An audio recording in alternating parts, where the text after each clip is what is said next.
España se erige como el gran centro de producción de metanol sintético de Europa. En los últimos meses hemos podido ver proyectos anunciados a lo largo y ancho de toda la península, y hoy tendremos la suerte de poder hablar con el primero de ellos. Yo soy Bryce Armiño. Y yo soy Javier Pollos. Bienvenidos al podcast del hidrógeno, un espacio de Atlanti, donde te ayudamos a desarrollar proyectos de hidrógeno renovable prestando servicios de consultoría, ingeniería, preparación de ayudas y formación. ¡Empezamos!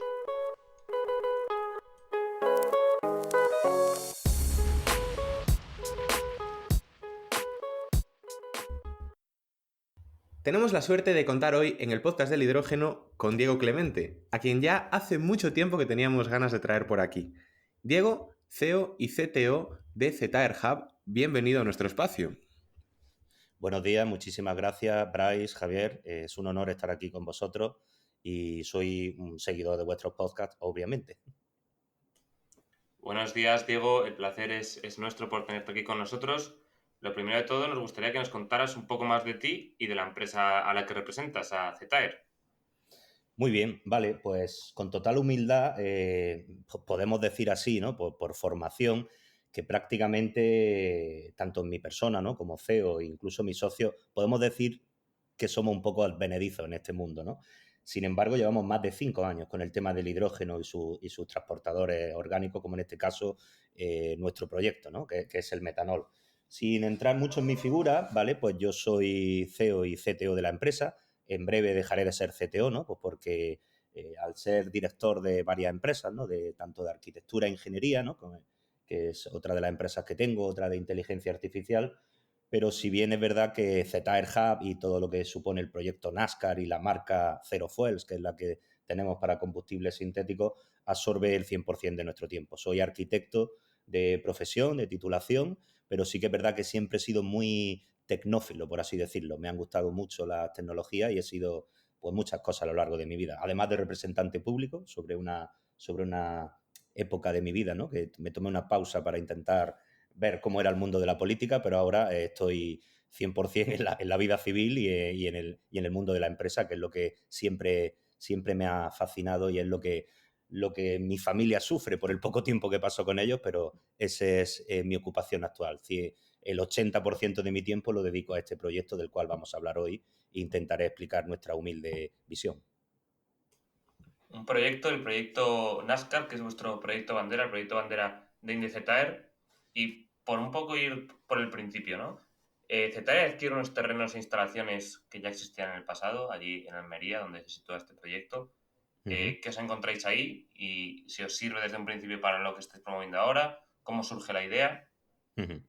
Pues sí, mira, hace más de 5 años nosotros como empresarios vimos la oportunidad de quedarnos con unos terrenos, ¿vale? Que quedarnos y adquirimos mediante concurso de acreedores lo que es la unidad productiva de una antigua fundación y siempre lo vimos con la potencialidad de que era suficiente terreno, ¿vale? Unas 94,6 hectáreas, lindando a la plataforma, ¿vale? Solar de Almería, y vimos siempre la posibilidad de desarrollar un proyecto reutilizando activos industriales que quedaron allí, ¿no? Como es el caso de una torre termosolar concentrada. Entonces, el proyecto no dejaba de ser un proyecto en PowerPoint, ¿vale? Que no teníamos mucha esperanza en el que realmente fuera una realidad, ¿no? Más que nada fue una oportunidad de negocio a largo plazo siempre. Y sí que es verdad que nos presentamos al PERTE, ¿no? En este primer PERTE en el que salieron, bueno, pues 7 compañías, ¿no? Adjudicatarias, ¿no? Con una subvención a fondo perdido de 15 millones de euros y quedamos entre esas 7 primeras, ¿no? Aprovechando ese calor residual a bajo coste que podríamos tener con esa torre termosolar concentrada. Y el nombre que le pusimos fue Proyecto NASCAR, simplemente porque desde hace ya 5 años vimos la dificultad que en una zona como el sureste español podría tener la comercialización de hidrógeno, ¿no? Y sobre todo, quién lo consume, qué industria.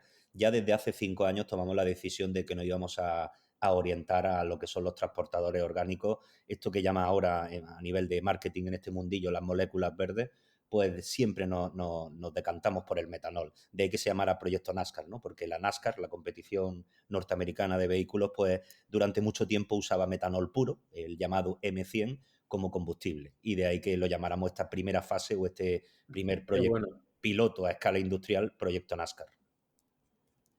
Eso no lo sabía yo. Qué bueno. Sí, bueno, Y las bondades del metanol, ahora si queréis luego la explico, ¿no? Hay pruebas de vehículos que ya funcionan con M100, ¿no? Sobre todo coches, ¿no? Porque tiene un mayor octanaje, que contamina un 30% menos, aunque en el balance obviamente sale un 90%, ¿no? Es un combustible cero, pero que da más potencia, un 30% más y tiene un mayor octanaje. Obviamente hay que preparar los motores levemente, pero por decir una anécdota, el metanol puro, ¿vale?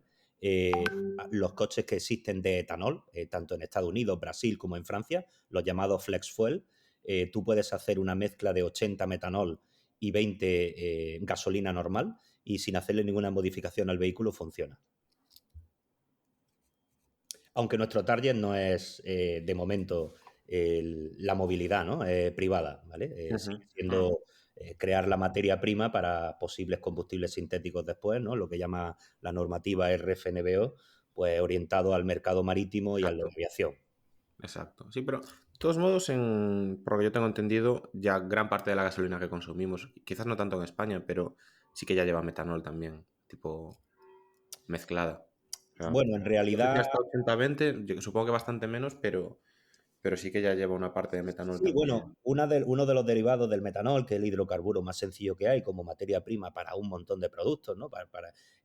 No sé si os acordáis, ¿no? Que incluso la empresa Lego de plásticos para poder hacer Sí, los juguetes estaba exacto. decidiendo el sacar el metanol verde. Está claro que una empresa, aunque a día de hoy luego nos meteremos en el berenjenal del precio, ¿no? De la diferencia del metanol gris al metanol verde premium renovable, que esa es la diferencia, obviamente siempre tiene que haber una empresa que esté dispuesta a pagar ese premium pues, por responsabilidad social corporativa, pues porque cree que realmente es necesario. Y en esta curva de transición hasta que se ajusten los precios, pues hay que ser sincero, el metanol verde premium obviamente de momento es más caro que el metanol gris, ¿no? Que está en torno a 400, 450 FOB Rotterdam la tonelada de metanol gris, pero que, corrigiéndote lo que has dicho antes, lo que sí se mezcla ahora es el etanol, ¿no? El metanol es otro compuesto que utilizan para hacer biodiesel, pero en pequeña proporción, no es exactamente lo que yo digo.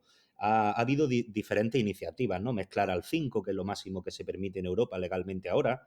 Ha habido iniciativas de aumentarlo al 20, pero ya se ha demostrado que sin tocar los motores prácticamente, ¿no? Reforzar manguitos, o sea, un coste de apenas 150 euros que podría hacer un fabricante, podrías echarle metanol puro a un vehículo, ¿vale? El tema está en que para eso y ni siquiera retocarlo, das un paso más y haces la destilación a un e-fuels y sacar gasolina o e-diésel, ¿no? Que eso es otro asunto.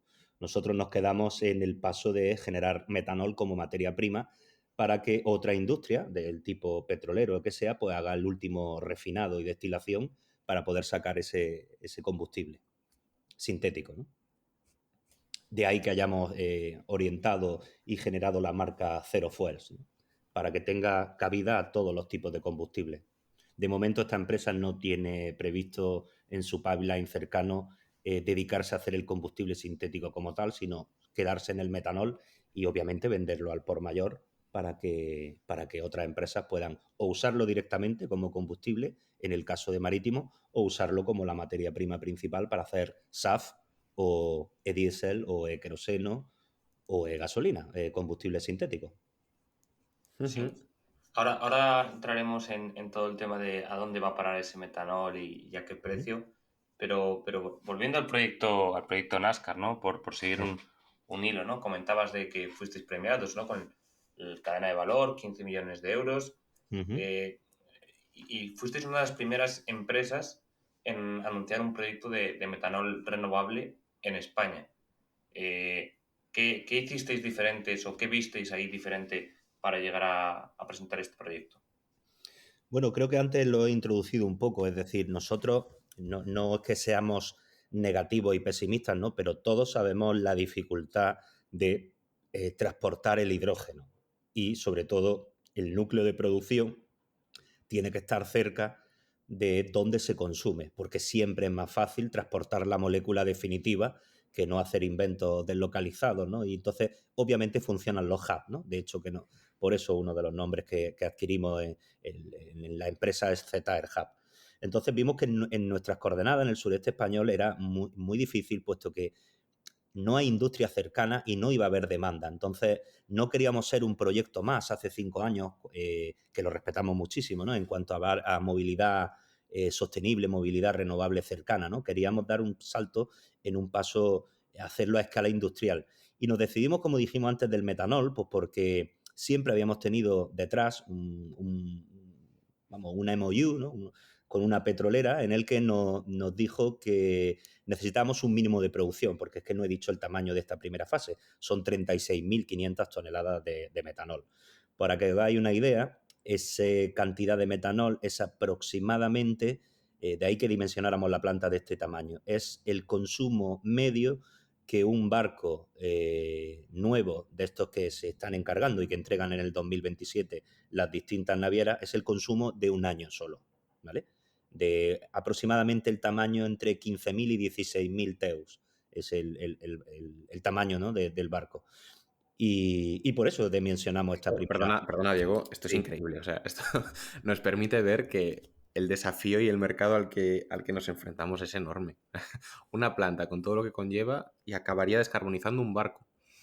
Sí, bueno, porque es que pensás que la densidad energética del metanol, bueno, y a pesar de que es más alta que obviamente el hidrógeno como tal, la molécula de hidrógeno, pero pensás que tiene la mitad de densidad energética que el diésel, el HVO, el Sí, diésel sí. de alta densidad, el HFO, perdón. Entonces, bueno, pues eso es lo que permite, ¿no? Los barcos duales permitirán que cuando entren en agua, por ejemplo, europea, ¿no? Todo el flujo marítimo que pasa por el canal de Suez, atraviesa el Mediterráneo, es obligatorio que utilice un porcentaje de descarbonización.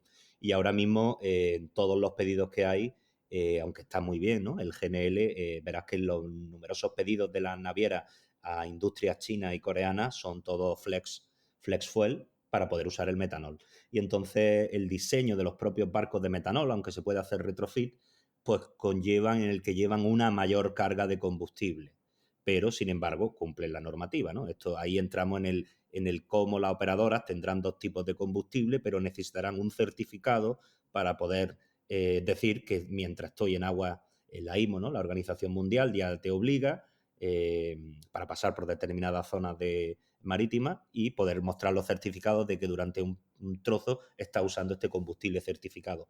De ahí que nuestra empresa ya hace 2 años se homologó como partner de la cadena de blockchain, de la cadena de parques tecnológicos, porque nuestra intención es, al igual que a todos los proveedores de las materias primas, le exigiremos que nos lo certifique con blockchain, con cadena de bloques. Nosotros la idea es que nuestro metanol, ¿vale? Bajo la marca comercial que lo distribuyamos, va a estar certificado con cadena de bloques, que si bien no lo exige la normativa europea, no tardará mucho en exigirlo, ¿vale? Una verificación de cadena de bloques con organismos deslocalizado para poder dar garantía a esa trazabilidad o garantía de origen. Estamos convencidos de que tarde o temprano habrá un proyecto de ley europeo en el que lo exija, y nosotros simplemente, una de las labores de nuestra empresa siempre es intentar ir o tener un grupo, ¿no? De sabios, por así decirlo, ¿no? o aspirantes a sabios, en el que crean cómo va a evolucionar la normativa por los siguientes 5 o 10 años, ¿no? Hay que prepararse siempre al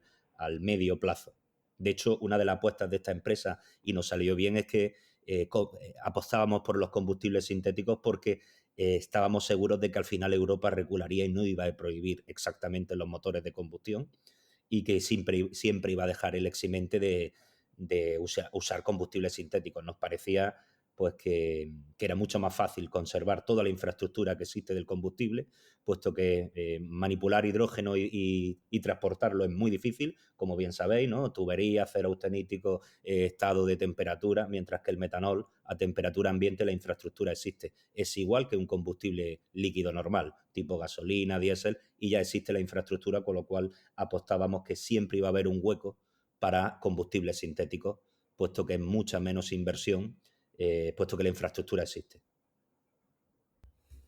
Pues entendido. Oye, y ya yendo un poco más, Diego, además, bueno, vosotros que habéis continuado avanzando con el proyecto, también muy relacionado, ¿no? Con haber sido de los primeros, sobre todo los primeros proyectos de metanol de España, pues lógicamente la parte técnica también la tenéis más masticada, vamos a decir. Claro, nosotros cuando hablamos de un proyecto de metanol, sobre todo yo creo que podríamos dividirlo casi en tres partes, ¿no? Lo que es la parte del hidrógeno, lo que es la parte del CO2 y luego la síntesis de ambas moléculas para formar el metanol en la unidad de reactor, destilación, etcétera.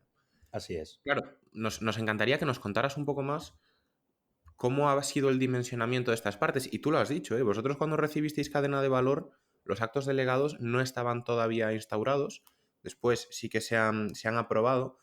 Seguro que habéis tenido que hacer modificaciones, que hacer cambios con respecto a Correcto. ese planteamiento inicial. Así es. Pero bueno, nos encantaría que nos contaras un poco las partes técnicas de cada una de estas tres partes. Y bueno, a partir de ahí seguro que se nos ocurren preguntas para profundizar un poco más. Pues como bien has dicho, ¿no? Lo separamos en tres vectores, tres bloques. Voy a empezar por el CO2. En nuestro caso, el CO2, esa tecnología de captura, no es inherente a nosotros, puesto que lo utilizamos como un proveedor externo, ¿vale? Obviamente lo hacemos de captura de industria cercana, ¿vale? Con captura de aminas y todo eso, de manera que no nos preocupamos de esa tecnología, pero bueno, a quien se lo adquiriremos, ¿no? Tiene reconocida solvencia. Pero como yo he sido político, no me gusta mucho decirlo, pues diría que me encanta que me haga esta pregunta porque obviamente el acto delegado claro que ha tenido impacto, ¿no? Sobre todo en el CAPEX y en el dimensionamiento de la planta. Perdona, Diego, antes de saltar al acto delegado, Mm. ¿cómo vais a traeros ese CO2? ¿Comprimido o licuado? Sí, licuado. Licuado. Licuado en camión, ¿vale? Vale. Está muy cercano y entonces luego hablaremos de los algoritmos de transporte y tal. Todo lo que esté a menos de 140 kilómetros no impacta apenas el precio de traérselo y sí, viene directamente licuado.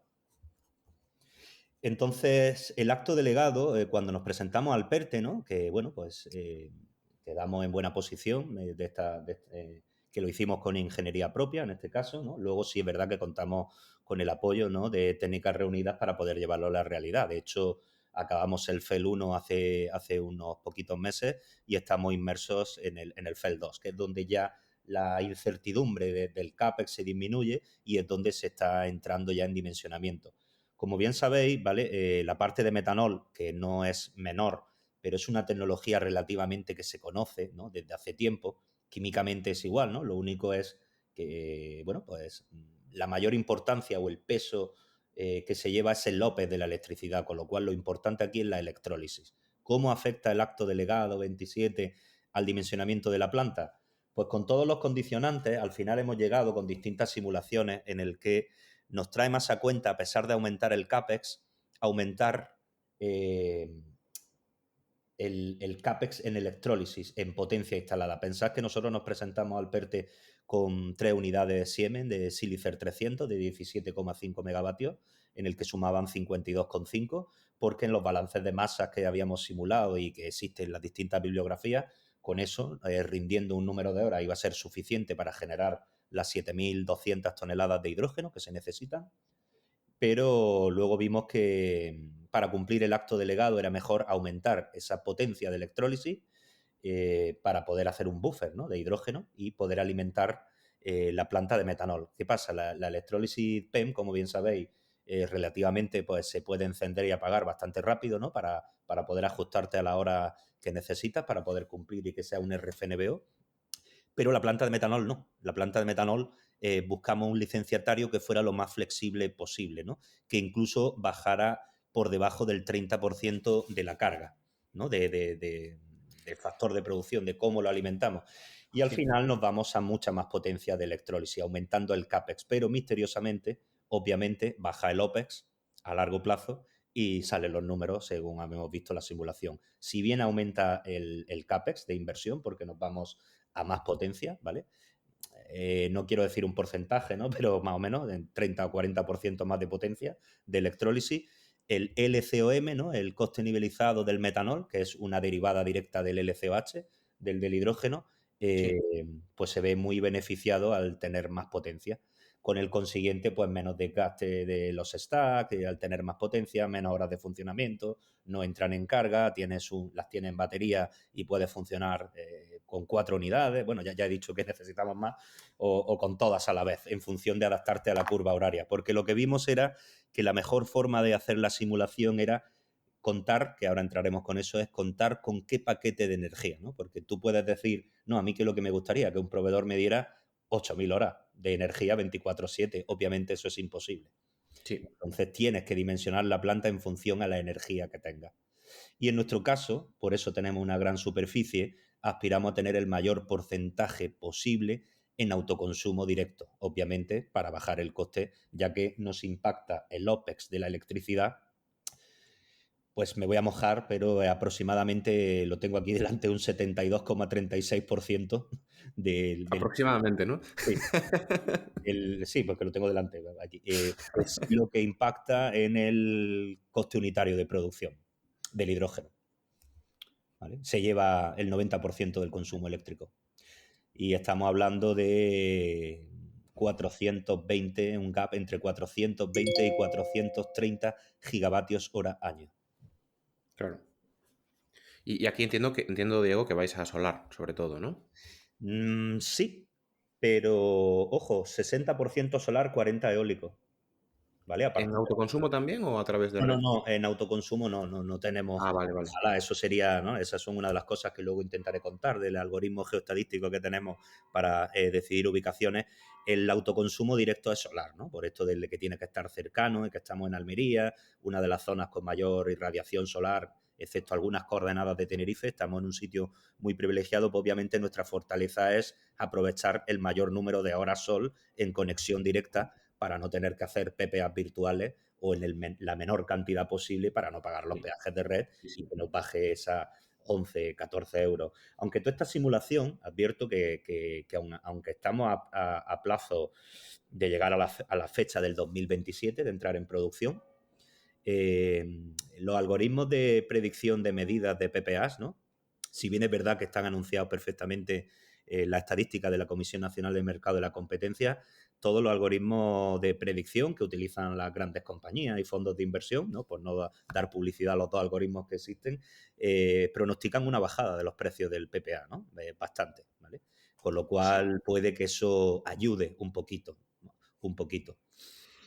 Sí, oye, yo no quiero escaparme todavía, Diego, del desarrollo renovable que vais a hacer en la zona, porque tú lo has dicho, o sea, Almería, pocas zonas hay mejores en España para el desarrollo, tenéis un montón de espacio y en los alrededores entiendo que también estáis ahora mismo viendo para hacer crecer el proyecto. ¿Cuántas horas de sol hay equivalentes en Almería? Pues no lo sé exactamente, porque cuando miden los datos no son horas de sol, o sea, yo qué sé, más de 3.000, más de 4.000. Si piensa que una de las elecciones de la ubicación fue que nos pusimos al lado de la planta solar de Almería, de la plataforma solar, ¿no? Claro. Que es un organismo gestionado por el CIEMAT y antiguamente la Agencia Aeroespacial Alemana. Entonces, imaginaros que obviamente se colocaron en las mejores coordenadas posibles. Y nuestras ubicaciones, todas las futuras, siempre estamos muy cercanos a esas coordenadas, ¿no? Precisamente porque ya no nos basamos, por ejemplo, cuando hacemos el estudio solar de producción, obviamente tenemos una ventaja, no nos tiramos de Atlas o de bases de datos, PVGIS, no. Tenemos los datos de la plataforma durante más de 25 años, ¿no? En tema de albedo solar y su propia estación meteorológica, de manera que las simulaciones las hacemos y tienen más producción de lo normal, ¿vale? Cuando yo digo la superficie de hectáreas que ocupamos en campo fotovoltaico con seguidor de un eje y bifacial, ¿no? Pues cuando digo la producción, pues dices, es imposible, ¿no? Porque estamos casi un 15% de lo que daría otra planta en otro sitio. Entonces todo eso suma.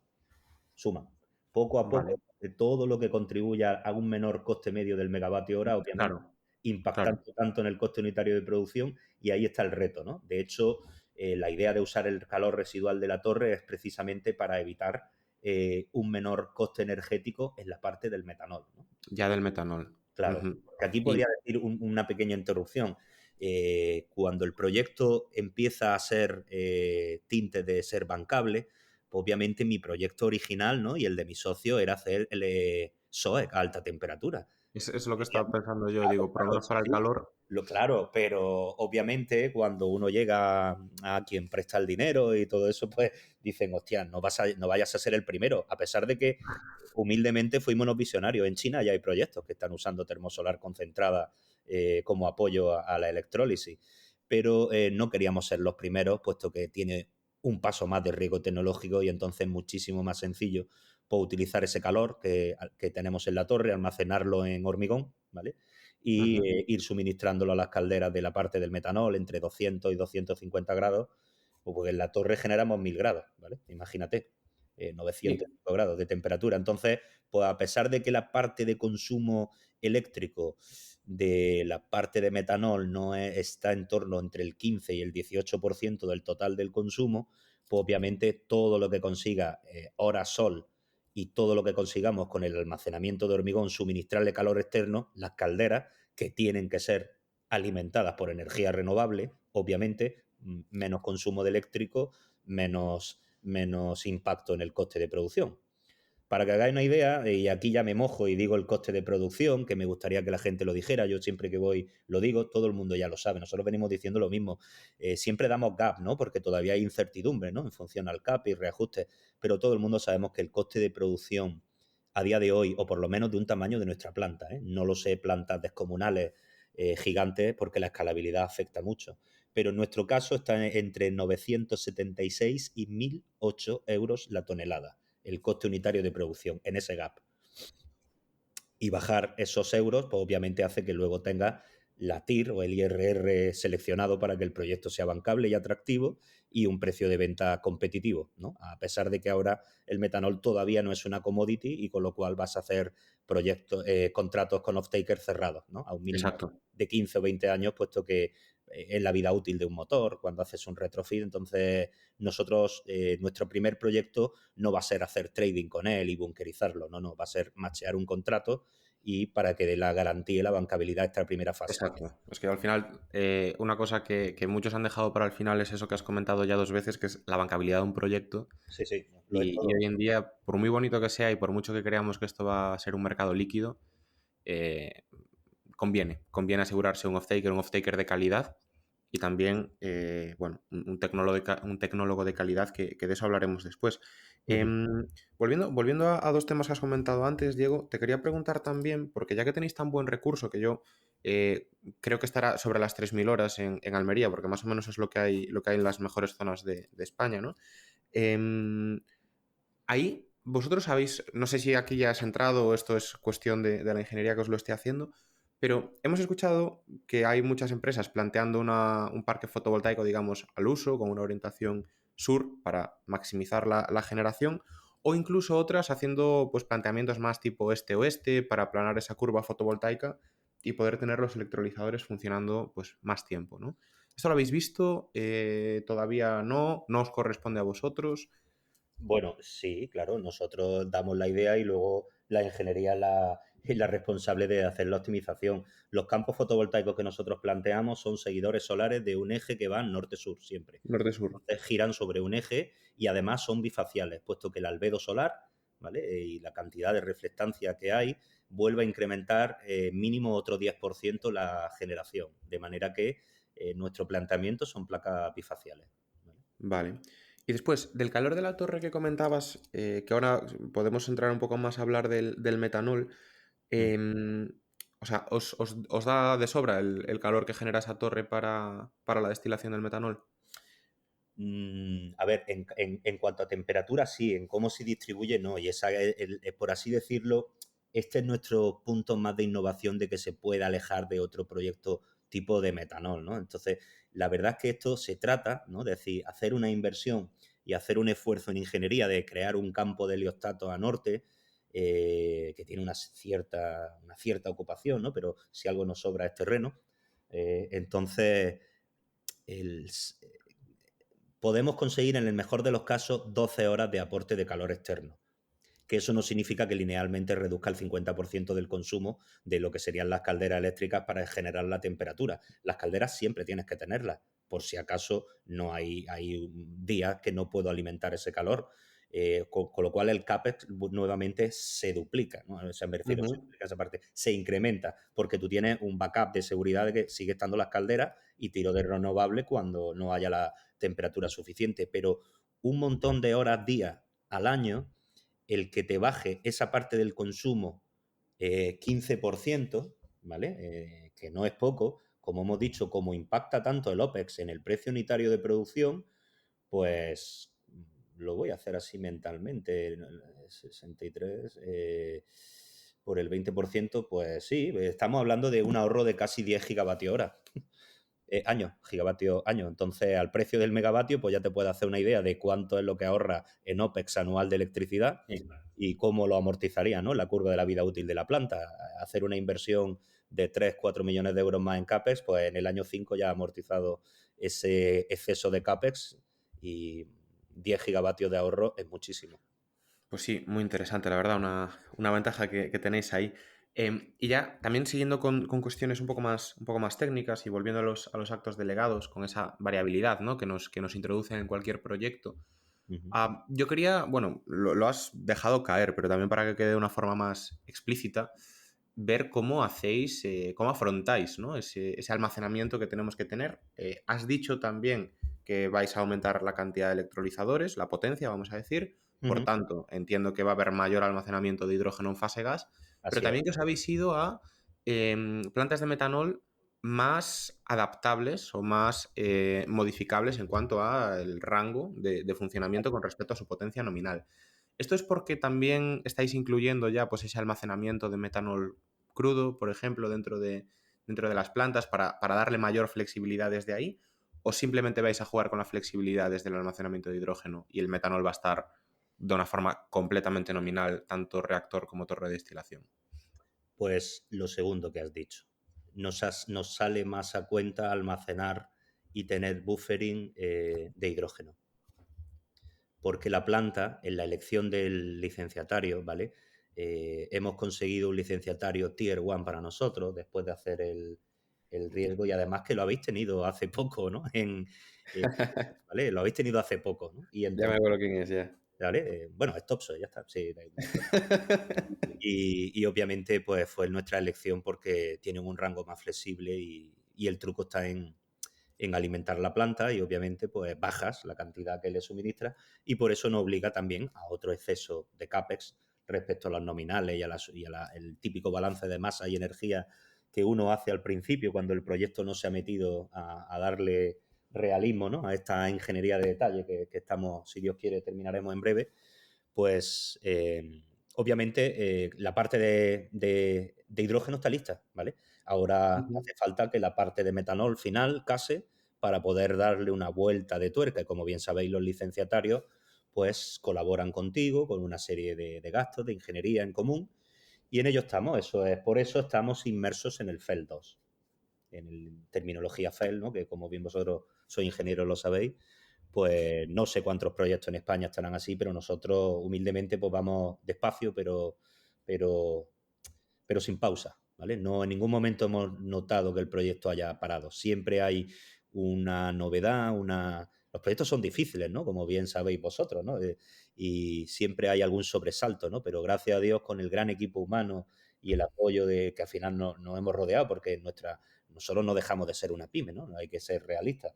Pero entre este aprendizaje que creo que es mutuo y continuo de todos, ¿eh? Porque esto es como si fuéramos médicos, ¿vale? Yo, a pesar de ser autodidacta, pues tengo que estudiar todos los días, pero yo creo que incluso Muchísimo. los ingenieros en este mundo de las moléculas verdes todos tenemos que estar al día, porque planteamientos de hace 2 años ya han quedado obsoletos y entonces a mí me encanta imaginarme dentro de los juegos y del parámetro de bancabilidad, me imagino cómo será en el 2030, qué precios conseguiremos y obviamente España y Portugal tenemos todas las ventajas y Andalucía también, ¿vale?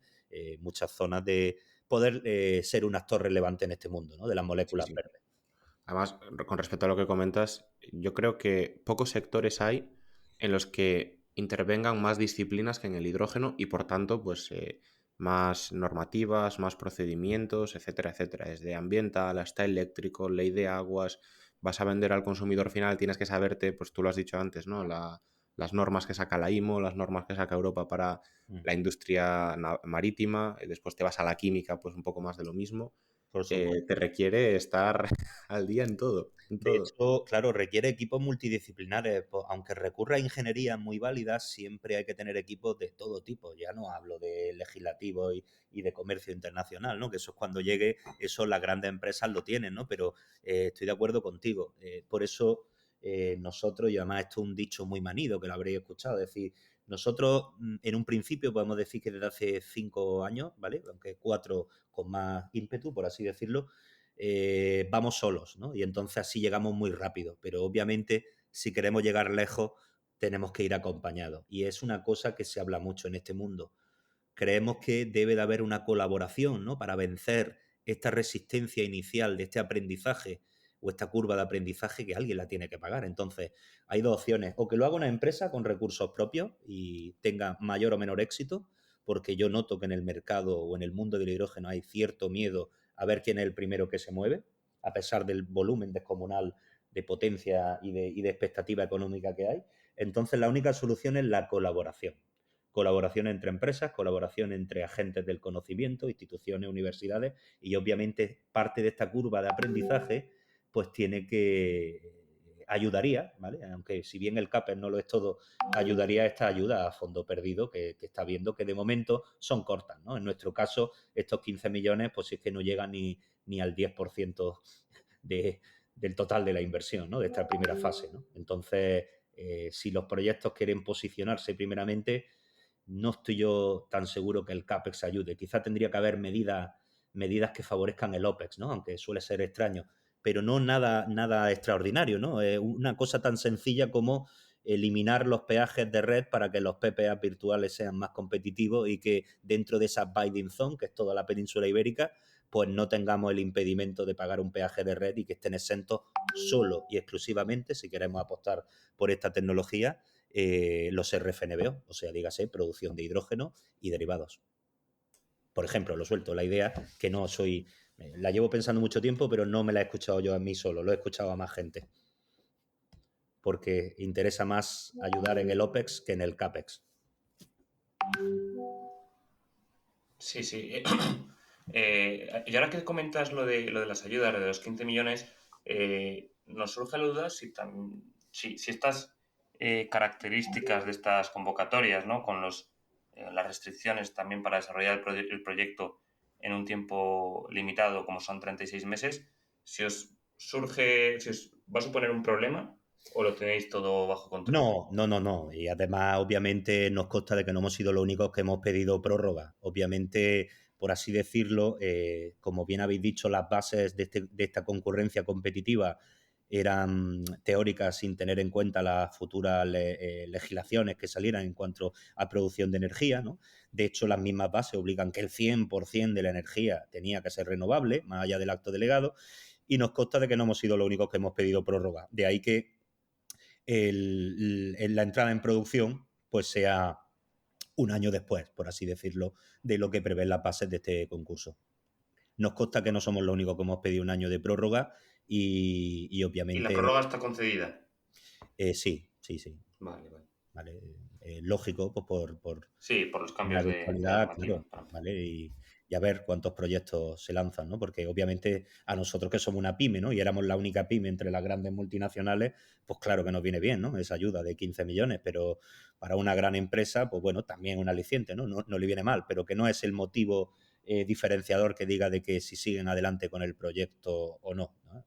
De hecho, hay empresas, ¿no? Que lo han hecho muy bien, también lo habéis tenido ahí y que hemos tenido mucho porcentaje de ayuda a fondo perdido, otros proyectos, ¿no? Lo tuviste ya hace poco, vamos, EDP, vamos, por decirlo, ¿no? Claramente, si sois seguidores del podcast y veis lo interesante que es, pues se aprende mucho, ¿no? Y se compara. Y bueno, pues ya deciros que yo soy un gran seguidor de vuestro podcast, obviamente. Se lo pongo hasta a mis hijos pequeños, ¿no? Cuando vamos en el coche de viaje y mi papá, que quiero verlo, quiero escuchar otra cosa. No, aprended, hijo mío, aprended. Pues un Soy, saludo a tus hijos, Diego. soy un La fiel próxima vez te seguidor de escucharán las a ti. vocaciones STEM y bueno, pues, de ciencia, tecnología, matemática y bueno, pues eso es lo que le pongo a mi hijo. Intento inculcarle. Genial. Estamos de acuerdo con en inculcar eso a los niños pequeños. También queríamos preguntarte, que lo has dejado caer, ¿no? Que ha sido muy sonado vuestro acuerdo con Técnicas Reunidas como contratista del FEL. ¿Esta estrategia responde a la necesidad de una ingeniería reputada, de una compañía con un largo recorrido para el Project Finance? Has mencionado muchas veces que sois una pyme, que eso, Sí, bueno, tiene sus limitaciones. ¿Es así o también han entrado como inversores? No, no, no, no. El acuerdo con Técnicas Reunidas tenemos obviamente la parte de ingeniería, ¿no? Para llevarlo a cabo realidad. Y si nada cambia, yo estoy encantadísimo, ¿no? Con que contar bueno, con su colaboración técnica. La elección, como bien ha dicho, empiezo por no perderme. Somos una pyme, con lo cual, obviamente, vamos a una financiación sin recursos, a un project finance.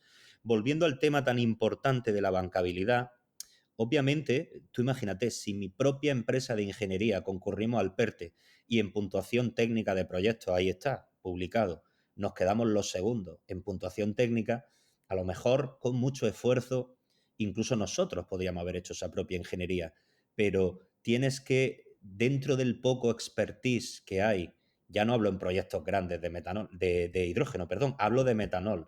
La elección de una ingeniería que te acompañe y que luego sea posible pecista precisamente para esta financiación sin recursos, Project Finance, elegimos a Técnicas Reunidas porque en su portfolio y siguiendo una hemeroteca ya había hecho contratos con grandes plantas de metanol, ¿no? Dígase Australia, Kazajstán y otras ingenierías que son buenísimas. Obviamente en España hay muchísimo talento. Precisamente la decisión en este scoring que hacemos de análisis de riesgo en elección de proveedor, el algoritmo de decisión no era solo el precio, pesaba más la solvencia técnica, sobre todo en aras de esa financiación final y esa bancabilidad, ¿no? ¿Quién va a aportar esas garantías como EPCista? Y no había muchas empresas en España con ese portfolio y así fue la decisión. Y de momento, encantado de contar con la colaboración de Técnicas Reunidas.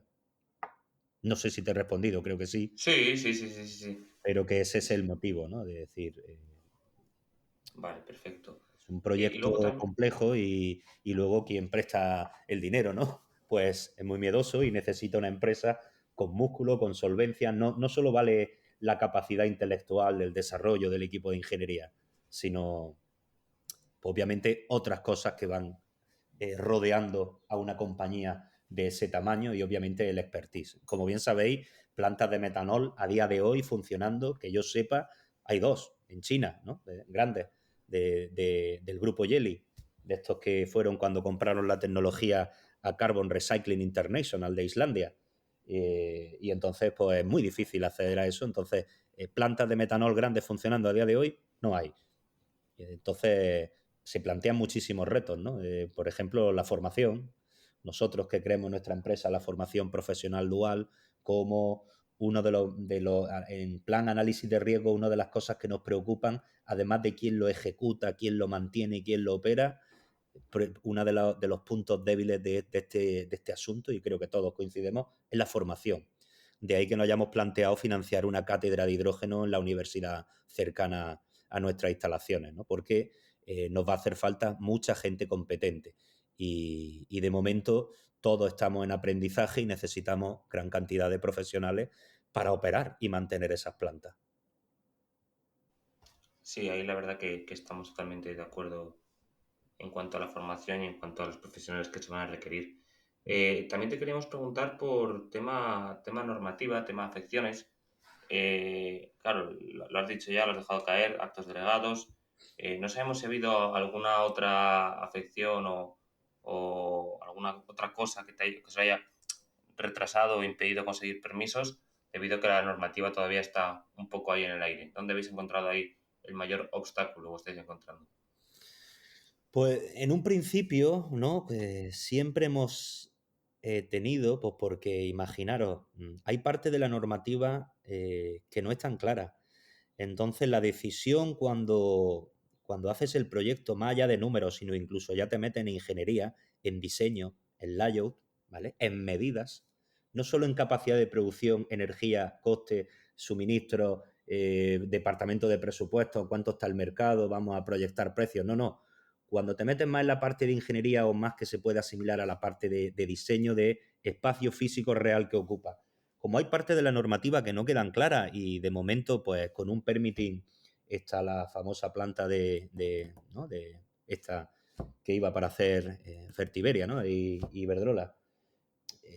¿Nosotros qué hacemos cuando hacemos ese layout? Gracias a que tenemos gran espacio físico, planteamos asimilarlo a otras industrias, de manera que damos mucho más margen de seguridad.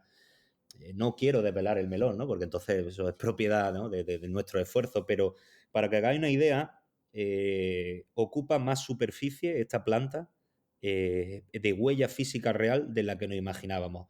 ¿Por qué? Por voluntad propia. Todas las características, márgenes de seguridad que te puedes imaginar siempre tienen un coeficiente de seguridad mucho más grande. ¿Para qué? Para que no haya ningún problema. Por eso, nuestra estrategia obviamente no es irnos a un núcleo urbano, no irnos a un puerto en el que dependa solo de energía externa de conexión de red vía PPA, ¿no? Porque puede tener la ventaja de la cercanía al transporte final, pero no estás cerca de la generación. Y si estás cerca de la generación de energía, tienes que buscar gran superficie para que no haya obstáculos de diseño en cuanto a distancias, ¿no? Distancias de seguridad. Y creo que más o menos por ahí te he respondido. No nos ha supuesto un retraso como tal, pero sí un esfuerzo y un cierto, gracias a que no tenemos limitación de espacio, a ser generosos, por así decirlo, en la huella o planta que ocupa el layout de esta fábrica, ¿no? Donde presumiblemente, y no sé si habéis visto otros proyectos, pues creíamos que iba a tener pues X hectáreas, porque hablamos de hectáreas, pues aproximadamente un 30% más de superficie por diseño y propio para jugar con esos márgenes, ¿no? Y ya no solo hablamos de terreno, cuando hablamos también de conexiones eléctricas o incluso de licencias urbanísticas, etcétera, Sí. o incluso el transporte del CO2, ¿ahí habéis encontrado problemas o la Bueno, normativa estaba más o menos clara? no, está más o menos clara. En cuanto a, por ejemplo, transporte de CO2, pues como nuestro acuerdo es que nos lo traen a nuestra propia planta, pues vamos, no nos preocupamos de ahí, ¿no? Más allá de la propia huella, ¿no? Oye, que nos encantaría que al menos los camiones, ¿vale? Pues tengan la menos huella de CO2 en cuanto nos lo transporten a nosotros, ¿no? Para que todo compute en nuestra huella de carbono. En cuanto a otras normativas, no hemos encontrado mayor resistencia, simplemente trámites burocráticos lentos. Urbanísticamente, bueno, pues en este caso hablo de mi comunidad autónoma. Existe cierta celeridad en cuando eres nombrado proyecto estratégico regional en la unidad aceleradora de proyectos Lo y solicitasteis, ¿no? claro, y tiene el trámite normal, ¿no? Cuando te vas a un suelo rústico por la ley de impacto de sostenibilidad Andalucía, que se llama LISTA, pues te permite hacer actuaciones de transformación urbanística, ATU, antiguamente SPAUS, ¿no? En el argot de aquellos que sean ingenieros, arquitectos que se dediquen a esto, pues te permite modificar el suelo para poder darle este uso específico. Sí que es verdad que lo que conlleva mucho tiempo, y nosotros lo hemos hecho por voluntad propia, no por exigencia, es la permisiología medioambiental. Hemos hecho bastante acuerdo, llevamos más tiempo, no os podéis imaginar de los criterios heurísticos de proyectos previos al diseño para que sea compatible con el menor impacto medioambiental posible, más allá de cualquier industria química de oil and gas, a pesar de que no es necesario, porque una planta de metanol de última tecnología es una planta poco desagradable con el medio ambiente, por así decirlo, ¿vale? Pero, bueno, esta empresa ha dedicado muchos recursos y sí que es verdad que donde ese estudio de impacto ambiental, pues, bueno, por ley, para empezar, en las zonas de aves, tiene el estudio avifauna un año, con lo cual ya tienes que tardar más de un año en hacer el impacto ambiental. Pero nosotros llevamos casi 2, haciendo estudios de todas las formas y colores, ¿no? de lo que te puedas imaginar. Y ya lo has comentado antes, por hablar también de tiempos del proyecto, que yo creo que también es muy interesante, que en 2027 ya estaréis produciendo la primera tonelada de metanol renovable, pero ¿qué plazos intermedios manejáis cuando irá todo en paralelo a la planta de hidrógeno, el Sí, reactor? todo en paralelo. Obviamente, nuestro cronograma original, ¿no? Desde precisamente la adjudicación definitiva de los PERTE fue el pasado viernes de Dolores del año pasado, con lo cual tenías 36 meses desde el 31 de marzo. Este año viernes de Dolores antes, la Semana Santa es variable. Entonces, al dar un año más de prórroga, pues ya no son 36, ¿no? Son 48 meses. Pero por eso hablamos de la fecha del 2027. Pero por darte pequeños nosotros estamos inmersos ahora en el FEL 2, pero siendo realistas, ¿no? Antes del cierre financiero, te puedo decir la fecha en la que preveemos llegar al ready to build y concatenado la decisión final de inversión, ¿no?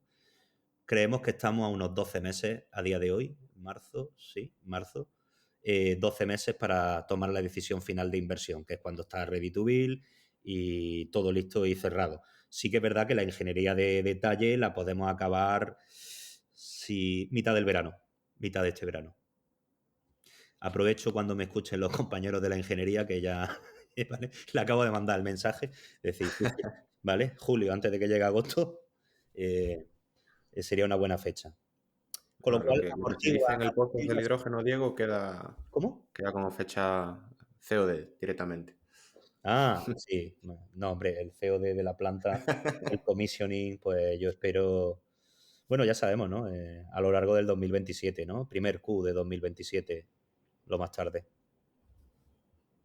Y para cerrar ahí los PPAs, bueno, has dado el dato, ¿no? De 40% eólico, teniendo en cuenta que Y en gran parte total, del ¿no? autoconsumo... Es la ¿Cómo? simulación, ¿vale? De cómo sale el óptimo, ¿no? Aproximadamente, luego esto me van a regañar mis socios de que dé tantos datos, pero más o menos 100 megavatios picos solares, 120 eólicos, ¿no? Pero obviamente eso satisface una parte de la demanda. Luego tienes que tener tu conexión de red para cuando no haya Ya, tu propio campo eólico que tienes cerrado, ¿no? Este PPA. eso Pero es. para que hagáis un porcentaje, nuestra aspiración llegar a conexión directa, tenemos un gap, ¿no? En la simulación. Un mínimo del 20% y hasta el 48% en conexión directa. Podríamos llegar, pero estamos en ello, ¿vale? Encaja muchísimo con nuestras simulaciones también. Claro, luego eso, cuando lo trasladas a conseguir el PPA, ya es diferente, ¿no? Sobre todo con el tema de la eólica, que no es tan fácil. Yo por eso te quería preguntar, vosotros aquí, teniendo en cuenta ese año de inicio 2027, Uh-huh. ya estáis también en conversaciones con proveedores Sí, de sí. PPA. Y muy intensamente, puesto que es un factor clave en el desarrollo del proyecto, pero muy, muy, muy intensamente, continuamente. Luego nos dimos cuenta que gran parte de esos costes, en vez de llegar a tipo convenio PPA en el que en el año 15 te queda la propiedad, interesa buscar más fondos y ser tú el desarrollador. De ahí que estemos intentando resolver al menos un 20% sin recurrir a un proveedor energético externo, sino que sea el propio vehículo mercantil que explote la planta, el que tenga su propio desarrollo, ¿no? No llega a ser un proyecto off-grid porque es casi imposible, necesitaría 300, 400 hectáreas Sí, no, y no se no puede. sería óptimo, ¿no? Habría mucho desperdicio en horas no sol, pero sí que es verdad que a mayor porcentaje de energía directa tuya, pues a pesar de desaprovechar un 20-21% en que no te la puedas comer exactamente, ¿no? Ni consumir, pero obviamente sale mucho, muy, muy favorable. El que esté Ujú. negociando PPA sabrá de los precios actuales. Sí, Lo sí, sí. publica la media, la Comisión Nacional del Mercado de la Competencia. Pues con que uno aspire a sacar los céntimos más barato que la media, pues ya pues es un buen negocio. ¿Vale? Y bueno, yo, Diego, aún no hemos terminado, pero simplemente agradecerte que estés siendo tan transparente porque yo creo que la gente va a aprender muchísimo de todo lo que estás comentando. Y me gustaría, bueno, simplemente para sintetizarlo, ¿qué consejos? Porque vosotros, yo creo que sois un ejemplo, ¿no? De cómo siendo lo que tú decías, una pyme, pero haciendo las cosas bien, con criterio y con visión. Y lo decimos mucho por aquí, con valentía habéis sido capaces de, bueno, de erigiros como uno de los proyectos más representativos y pioneros de España en cuanto a hidrógeno renovable y sobre todo lo que nos comentas, ese pipeline que tenéis, ese interés que habéis levantado, pues os posiciona muy, muy bien.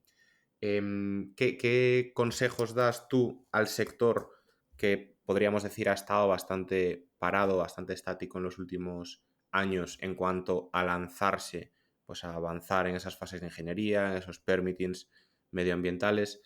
¿Qué claves les darías o qué recomendaciones para seguir un poco vuestra estela? Pues mira, la verdad, colaboración y ser valiente. Alguien tiene que pasar esta curva de aprendizaje. Cada vez que hay una irrupción de una tecnología, pues tienes dos opciones, ¿no? Hacerlo con fondos propios, con tu porcentaje de I+D+I, pero yo creo que aquí deberíamos, y creo que se están produciendo ya asociaciones de este tipo, el no pensar tanto en qué es mi competencia, porque juntos y asociados se puede llegar más lejos hasta que esto sea un mercado más, por así decirlo, asentado y que se convierta como eran las fotovoltaicas, ¿no? De que, bueno, de ya no hay riesgo, he hecho las placas en mitad de un monte, funcionan y me dan una rentabilidad. Ahora, precisamente, tienen que colaborar todos, entidades financieras, grandes compañías, instituciones públicas, agentes del conocimiento y todas las empresas que nos dedicamos a esto y que sentimos pasión, pues yo no vería tanto el tratar a alguien como tu posible competencia, porque juntos se llega mucho más lejos, muchísimo. Y Y eso, estamos encontrando ya ejemplos de ello. Y yo creo que es una buena fórmula. eso me puedo imaginar a algunos oyentes diciéndolo, vale, muy bien, pero bueno, ya sabemos cómo es esto. Desde que vosotros habéis lanzado vuestro proyecto, ¿cuántas llamadas, solicitudes, interés habéis tenido para comprar el metanol que vais a producir? Muchísimas. Eso es. Muchísimas. Y no A la eso hemos vamos, hecho, y ¿no? no la hemos hecho sí, ¿no? En cualquier analista de riesgos te dirá que siempre va a haber mucha más demanda que oferta, ¿no? Eh, de hecho, desde hace un año verter todos los esfuerzos en desarrollar un pipeline, aun siendo una pyme, es precisamente porque las demandas son descomunales, ¿no? Voy a hablar solo de datos para el mercado marítimo, ¿no?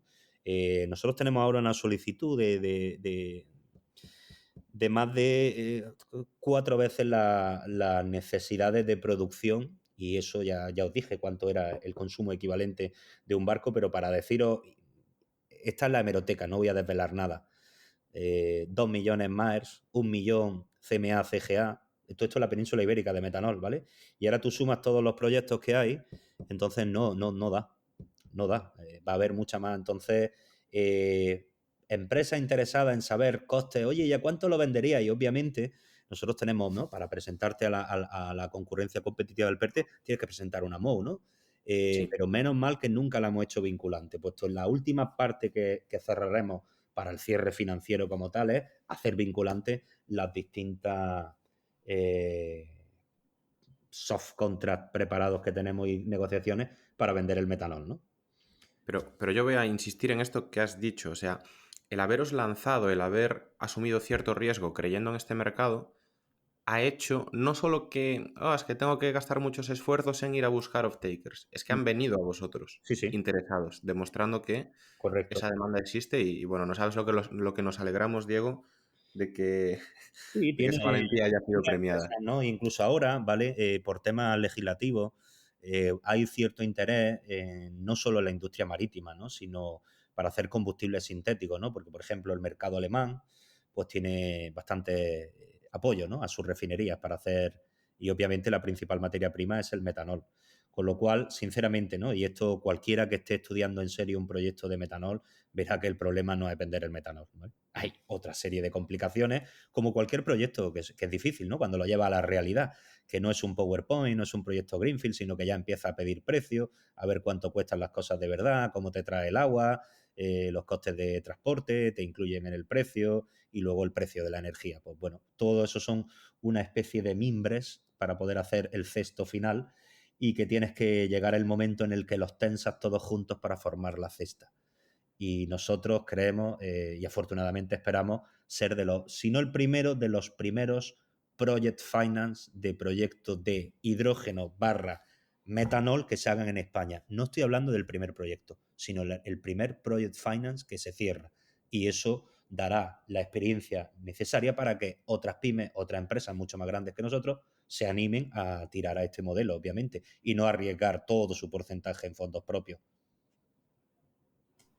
Vale, entendido.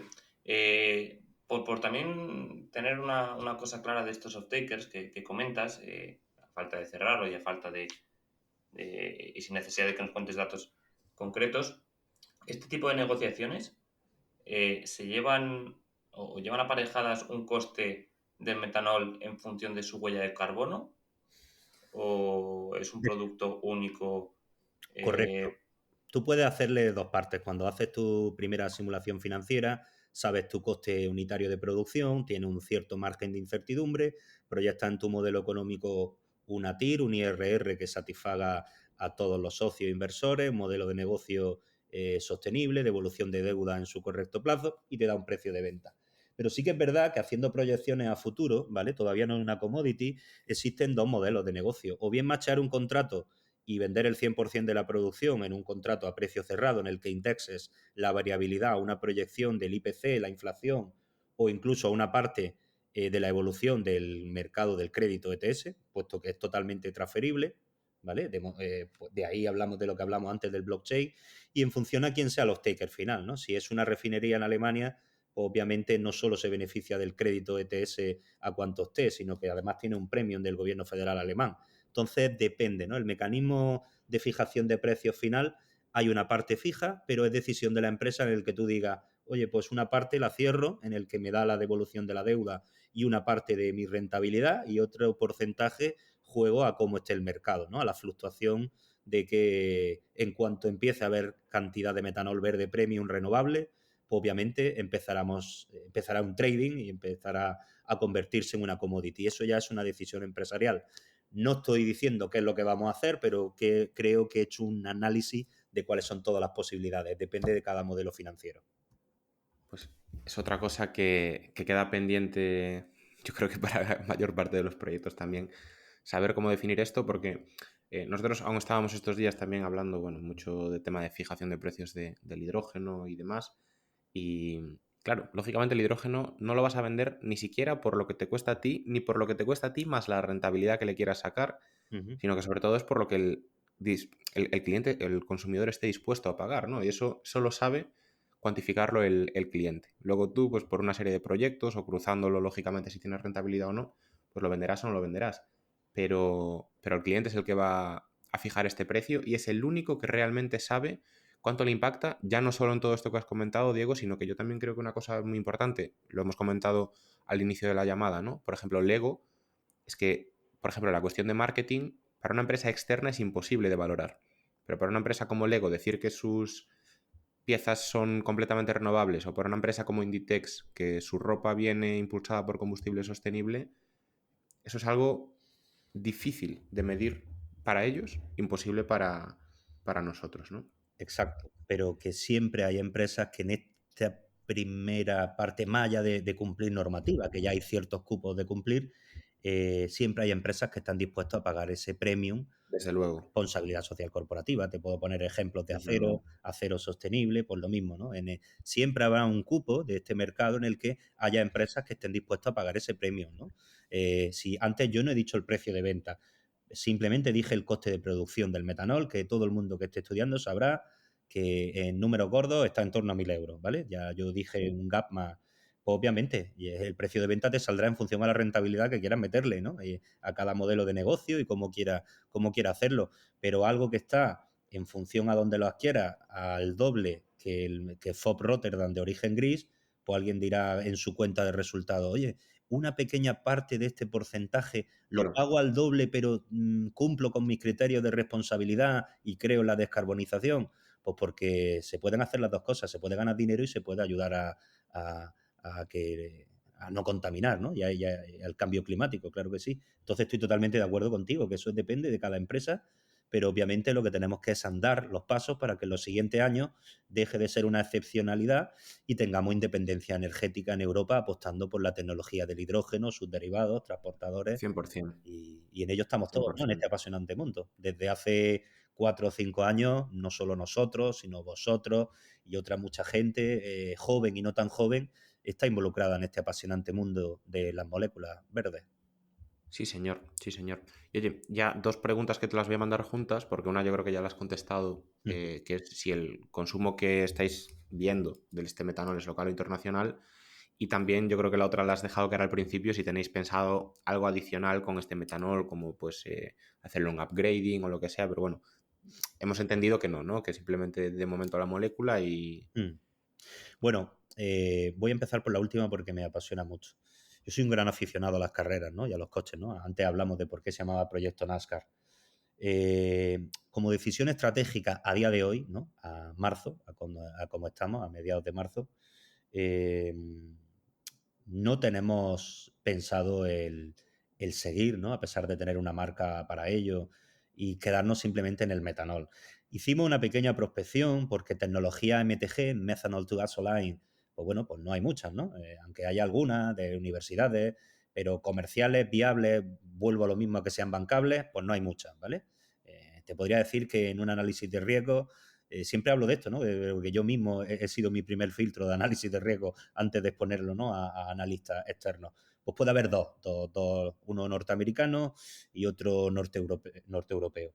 Pero de momento no. De momento no lo tenemos pensado hacer una fase final y hacer el combustible. Tuvimos un coqueteo con una empresa alemana muy interesante, una pyme, ¿vale? Que hacía combustibles para vehículos de competición, de ahí que haya dicho yo lo de mi interés, pero bueno, están todavía un poco lejos de llegar a la escala industrial y para hacer 40.000 litros al año no es suficiente. Entonces, vuelvo, estaría muy bien para un proyecto de investigación, pero para llevarlo a una escala comercial viable tienes que recurrir y ese es un mundo, por así decirlo, que de momento están las petroleras grandes. Nosotros nos quedamos en un paso intermedio, por aquello de no molestar excesivamente, ¿sabes?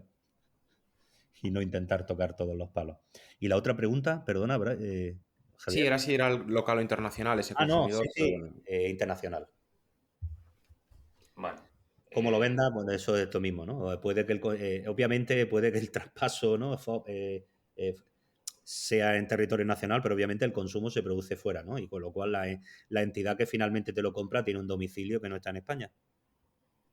Sí, sí, quien tiene dinero y quien está dispuesto a pagar ese plus suele ser Claro. gente del norte de Europa. Pues Diego, ya la última pregunta que teníamos era planes de futuro. ¿Cuáles son los planes de futuro que tenéis con el proyecto? ¿Ampliaciones? ¿Extenderos a replicar proyectos por otras partes de España? Pues sí, ¿vale? Con nosotros, ¿vale? Con tecnología propia, bueno, pues tenemos, por así decirlo, un conjunto de algoritmos para determinar posiciones donde puede ser muy factible la colocación de plantas. Y ahora mismo en nuestro pipeline cercano, ¿qué significa? Con materia prima y permisiología favorable presumiblemente, tenemos acceso a esta primera fase de 36.500, llevarlo en la misma ubicación cercana en torno a 110.000 toneladas de metanol. En un pipeline un poco más a medio plazo, significa 2027-2030, sí tenemos preseleccionadas ubicaciones pues para poder hacer casi el 25% de la demanda de España. Obviamente son proyectos muy ambiciosos y ahí es donde entro. Ahí es donde hay que navegar juntos. Solo no se podría por inversiones. Imaginaros números gordos que están en la bibliografía. Si para 300.000 toneladas se requieren más o menos 1.000 millones de inversión, pues ahí tenéis los números, ¿no? Ahí tenéis los números.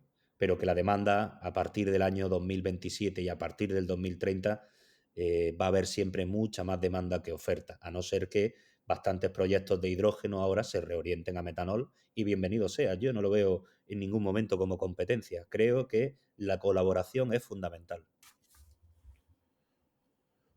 Pues con esa última frase, Diego, vamos a dar por concluida esta entrevista que, como decía al principio, nos hacía muchísima ilusión y sabes que ya llevábamos pues algunos meses esperando para poder tenerla. Aprovecho también para mandarles un saludo a Diego y a Germán, porque la verdad que todo lo que has ido diciendo de pyme, de colaboración, de ser abiertos, es algo que desde CETAR pues lo refrendáis y lo mostráis con hechos más que con palabras, ¿no? Yo creo que hablo en nombre de todos los oyentes de este episodio, que muchísimas gracias por ser tan transparente, como decíamos antes, porque yo no termino de entender a veces todo este secretismo, sobre todo cuando compartir información no es algo que te vaya a quitar o a dar un contrato, ¿no? Sino que, de hecho, pues te hace incluso poder tener más colaboradores o más clientes, así que creo que todo el mundo habrá aprendido un montón con todo lo que has ido diciendo. Seguro que más de uno te contacta para solucionar alguna duda o comentar alguna discrepancia.